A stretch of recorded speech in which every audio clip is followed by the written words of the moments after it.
அங்கே 6ஆம் மணி நேரம் முதல் 9ஆம் மணி நேரம் வரைக்கும் பூமி எங்கும் அந்தகாரம் உண்டாயிற்று வார்த்தை குறிப்பிட்டிருக்கு. 6ஆம் மணி நேரம் முதல் 9ஆம் மணி நேரம் வரைக்கும் பூமி எங்கும் அந்தகாரம் உண்டாயிற்று. இந்த சிலுவையினுடைய இந்த காலங்களில இந்த விதமான சூழ்நிலைகளை பார்க்கும்போது தேவன் பலவிதமான காயங்களோடு பலவிதமான அந்த வேதனைகளோடு சரீர ரீதியாக ஆவிக்குரிய காரியமாக ஆத்துமத்திலே அவர் காயப்பட்டவராகவும் அங்கே காணப்பட்டுக் கொண்டிருக்கிறார். இந்த சூழ்நிலையில 45வது வசனம் சொல்கிறது, 6ஆம் மணி நேரம் முதல் 9ஆம் மணி நேரம் வரைக்கும் பூமி எங்கும் அந்தகாரம் உண்டாயிற்று. நம்ம எப்பொழுதுமே எல்லா மனுஷருக்குமே நமக்கு ஒரு வெளிச்சமான காரியங்களை தான் எல்லாருக்குமே பிடிக்கும். ஆனா இருளான காரியம் அப்படின்னு சொல்லி பார்க்கும்போது ஆண்டவர் அவருடைய வழிநடத்தல் எப்படி பார்க்கும்போது ஏசாயா 9ஆம் அதிகாரம் 2வது வசனத்துல ஒரு வார்த்தை சொல்லப்பட்டிருக்கிறது. இருளில் இருக்கிற ஜனங்கள் பெரிய வெளிச்சத்தை கண்டார்கள் அப்படிங்கிற ஒரு வார்த்தை இங்கே சொல்லப்பட்டிருக்கு. இருளில் இருக்கிற ஜனங்கள் பெரிய வெளிச்சத்தை கண்டார்கள். இருளான வாழ்க்கை வாழ்ந்து கொண்டிருக்கிறவர்களுக்காகவே தேவன் என்ன செய்கிறார்னா, அவரை சொல்லப்பட்டிருக்கிறது, அவர் வெளிச்சம் உண்டாக கடவுது என்று சொல்கிறார். அவர் வெளிச்சத்தை உண்டாக்கின தேவன். இங்கே 2வது வசனத்துல பார்க்கும்போது இருளில் நடக்கிற ஜனங்கள் பெரிய வெளிச்சத்தை கண்டார். அப்படி பார்த்தால் பூமியில இருளில யாரெல்லாம் இருக்கிறார்களோ அவர்கள் எல்லாருமே அந்த பெரிய வெளிச்சத்தை அவர்கள் எல்லாருமேலுமே ஆண்டவர் நினைச்சாருன்னா அந்த வெளிச்சம் அவர்களுக்காக ஆயத்தம் பண்ணப்பட்டிருக்கு. அந்த வெளிச்சம் வேண்டாம்னு சொல்லிட்டு போகிறவர்கள் எத்தனையோ பேர்கள் உண்டு. அந்த வெளிச்சத்தை சுதந்திரமாக்கி கொள்கிறவர்கள் உண்டு. ஆனால் 6ஆம் மணி நேரத்திலே 6ஆம் மணி நேரம் முதல் 9ஆம் மணி நேரம் வரைக்கும் பூமி எங்கும் அந்தகாரம் உண்டாயிற்று.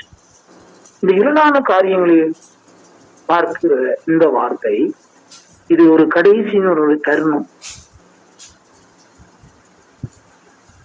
எல்லா விதமான வாசல்கள் அடைக்கப்பட்ட எல்லா விதமான பழி பாவங்கள் கருமங்களை சுமக்கிற அந்த நேரம் ஒரு கொடிதான ஒரு நேரம்.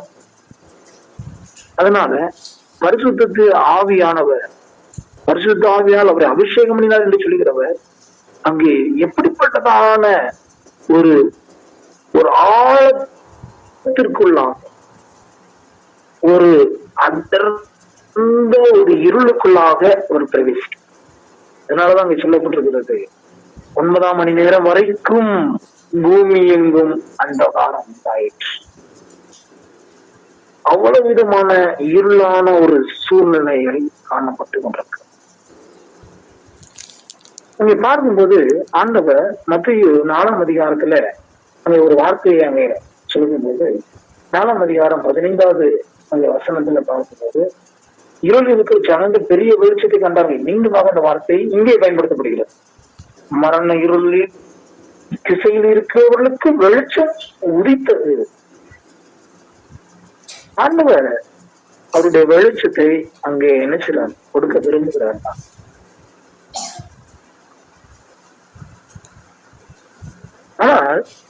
ஆனா இருளில் இருக்கிறவர்களுடைய இருளான காரியங்களை வெளிச்சமான தேவன் அங்கே என்ன செய்யறாருன்னா அவர் தன்னை அவர் அந்த இருளுக்குள்ளாக கொண்டு நாம் பெற வேண்டிய தண்டனை நாம் இருளுக்கு ஒப்புவிக்கப்பட்டவர்கள், இருளுக்கு புறம்பே தள்ளுங்கள் என்கிற வார்த்தை பைபிளில் சொல்லப்பட்டது. நான் பற்கடிப்பும் இருளும் நிறைந்தவர்களுக்குள்ளாக தள்ளுங்கள் என்று சொல்லி ஆண்டவர் சொல்கிறார். ஆனால் தேவனே அந்த விதமான சூழ்நிலைகளிலே நடந்து கொண்டிருக்க. சங்கீதம் 112ஆம் அதிகாரம் 4வது வசனம், செம்மையானவருடைய அவருடைய வாசஸ்தலத்துல வெளிச்சம் உதிக்கும். லூக்கா 11ஆம் அதிகாரம் 35வது வசனத்துல ஒரு வார்த்தை அங்கே பயன்படுத்தப்பட்டிருக்கிறது.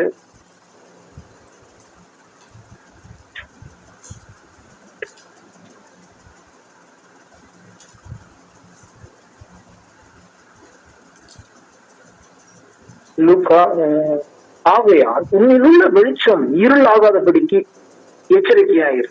தேவன் வெளிச்சமான தேவன் அங்கு இருளுக்குள்ளாக பிரவேசிக்கிறார். நாங்க சிலுவையினுடைய காலங்களிலே பார்க்கும்போது நாம் கற்றுக்கொள்ள வேண்டியது, அவர் நமக்கு கிடைத்து விட்டார். அவர் சிலுவை மூலமாக அங்கே நமக்கு கிடைத்து விட்டார்.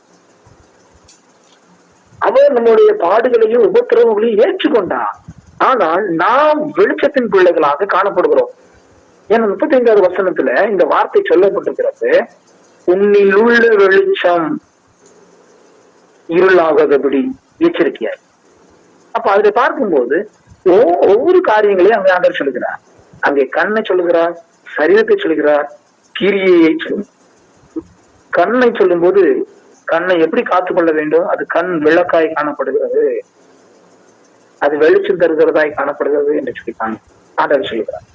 சரீரத்தை சொல்லும் பொழுது அந்த சரீரம் அது என்ன செய்யப்படுறது? அது கெட்ட, அது இருள் நிறைந்ததாய் மாறிவிடக் கூடாது என்று சொல்லி எச்சரிக்கிறார். உன்னுடைய கிரியையே மாறிவிடும். உன் பார்வை மாறிச்சுன்னா உன்னுடைய கிரிகைகள் மாறிவிடும். உன்னுடைய பார்வை பொருள் மேல போச்சுன்னா, உன்னுடைய பார்வை தேவன் வைத்திருக்கிறதான திவ்யமான அவருடைய இலக்கை நோக்கி ஓட வேண்டிய நான் அந்த உலகத்தை பார்த்து ஓடினோம் என்றால் என்னுடைய சரீரம் இருளாய் மாறிவிடும். நமக்கு வைத்திருக்கிறதான அந்த வெளிச்சமான தேவனை இழந்து போவோம். கண்கள் கரைப்படுகிறது, இருளாய் மாறுகிறது, சரீரம் இருளாய் மாறுகிறது. அங்கே மத்தேயு 5ஆம் அதிகாரம் 16வது வசனத்துல அங்கே ஒரு வார்த்தை அங்கே சொல்லப்பட்டிருக்கிறது. என்ன வார்த்தை அப்படின்னா, ஆண்டவர் சொல்கிறாரு, மனுஷர் உங்கள் நற்கிரியைகளை கண்டு அங்க என்ன செய்யணுமா? பரலோகத்தில் இருக்கிற பிதாவை மகிமைப்படுத்தும்படி. அப்ப கிரியை என்ன செய்யப்பட்டிருக்கு? வெளிச்சமான கிரி, நற்கிரியை. ஏன்னா ஏன் இந்த வெளிச்சம் அப்படின்னு சொல்றாங்க அப்படின்னா, அதுல முந்தின வசனத்துல சொல்லப்பட்டிருக்கிறது, உலகத்துக்கு நீங்க வெளிச்சமா இருக்கிறீங்க அப்படி சொல்லிட்டு, அது வீட்டில் உள்ள அப்படி சொல்லிட்டு அப்புறம் என்ன செய்யறாருன்னா அதை வெளியே கொண்டு வர்ற. அப்படின்னா ஆண்டவர் நம்முடைய கிரியை எப்படிப்பட்டதாக காணப்படும்? உன்னில் இருக்கிற வெளிச்சம் இருளாகாதபடி எச்சரிக்கையா. அப்ப கண், நம்முடைய சரீரம், நம்முடைய கிரியை எல்லாமே எப்படிப்பட்டதாக காணப்படும்னா வெளிச்சமான தேவனை போல இருக்கு. யோவான்ல 1ஆம் அதிகாரத்துல அங்கே ஒரு வார்த்தையை அங்கே பார்க்கும்போது 1ஆம் அதிகாரத்தில் சொல்லப்பட்டிருக்கிறது, உலகத்தில் வந்த எந்த மனுஷனையும் பிரகாசிக்கிற ஒளியே அந்த மெய்யான ஒளி. அவர் எப்படிப்பட்டவராக இருக்கிறார்? உலகத்தில் வந்த மனுஷனை பிரகாசிக்கிற எந்த மனுஷனா இருந்தாலும் இவன் தான் இந்த விதமான டினாமினேஷனுக்குள்ள வந்தவன், இப்படிப்பட்டதான ஒரு குடும்பத்துல பிறந்தவன் என்று சொல்லி ஏற்றுத்தாழ்வு அல்ல, எந்த மனுஷனையுமே பிரகாசிக்கிற அப்படி அவருடைய வெளிச்சம் எந்த மனுஷனையும் பிரகாசிக்கிறதா. அதனால நம்முடைய வாழ்க்கையிலும் கூட அவர் அதை சொல்லப்பட்டிருக்கிறது, பிரகாசிக்கிற மெய்யான ஒளி என்று சொல்லப்பட்டிருக்கிறது. அவர் உலகத்தில் இருந்த உலகம் அவர் மூலமாய் உண்டாயிற்று. ஆனா 10வது வசனத்துல பார்க்கும்போது மிகவும் ஒரு வித்தியாசமான ஒரு வார்த்தை சொல்லப்பட்டிருக்கிறது, உலகமோ அவரை அறியவில்லை. உலகமோ அவரை அறியவில்லை. நம்முடைய வாழ்க்கையில ஆண்டவர் அங்கே அவருடைய வெளிச்சத்தை நாம் அறிந்து கொள்ள வேண்டும் என்று சொல்லி தேவன் விரும்புகிறார். உலகமோ அவரை அறியவில்லை. இந்த அறியவில்லைங்கிற வார்த்தையில 11வது வசனத்துல ஒரு வார்த்தை மீண்டுமாக அங்கே சொல்லப்பட்டிருக்கிறது, அவர் தமக்கு சொந்தமானதினாலே வந்தார், அவருக்கு சொந்தமானவர்களோ அவர் ஏற்றுக்கொள்ளவில்லை. உலகத்தில் வந்து எந்த மனுஷனையும் பிரகாசிக்கிற ஒளி என்று சொல்லப்பட்டிருக்கிறது. ஆனா சொந்தமானவர்களோ அவரை ஏற்றுக்கொள்ளவில்லை. எனக்கு அந்த வெளிச்சம் வேண்டாம், அவருடைய வார்த்தை எனக்கு வேண்டாம், அவரோடு கூட உறவாடுகிற அந்த வாழ்க்கை எனக்கு வேண்டாம். வெளிச்சத்தை சுதந்திரிக்கிற மனுஷனுக்கு என்ன நடக்குது? யோவானை குறித்து சொல்லப்பட்டிருக்கிறது, அவன் எரிந்து பிரகாசிக்கிற ஒளியா இருந்தான். அப்ப வெளிச்சத்தின் பிள்ளையா நடக்கிறவங்களுக்கு ஆசீர்வாதமா?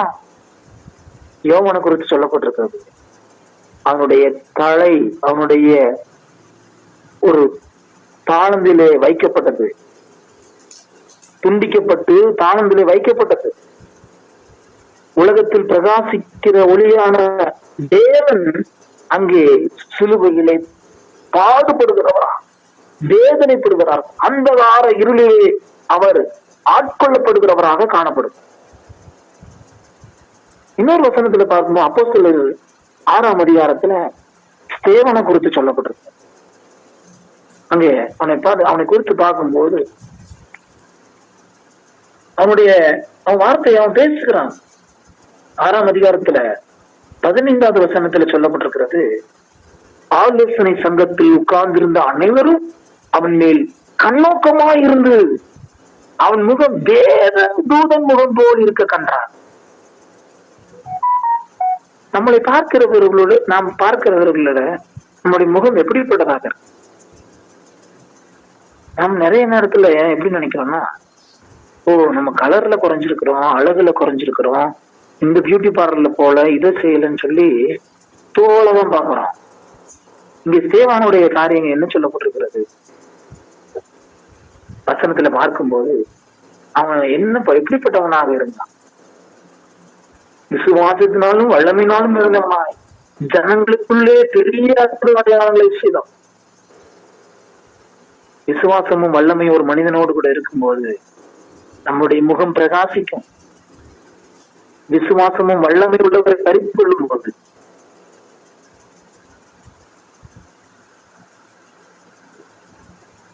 நம்முடைய முகம் பிரகாசிக்கும். ஆலோசனை சங்கத்தில் உட்கார்ந்திருந்தோம். இருளில் இருக்கிற ஜனங்கள் பெரிய வெளிச்சத்தை கண்டாருன்னு சொன்னது போல இவன் கிறிஸ்துவுக்கு மாதிரியா அங்கே பிரகாசி இருக்கிறான். இதுதான் நம்ம ஆள வேண்டும் என்று சொல்லி தேவன் நம்மை அழைக்கும்.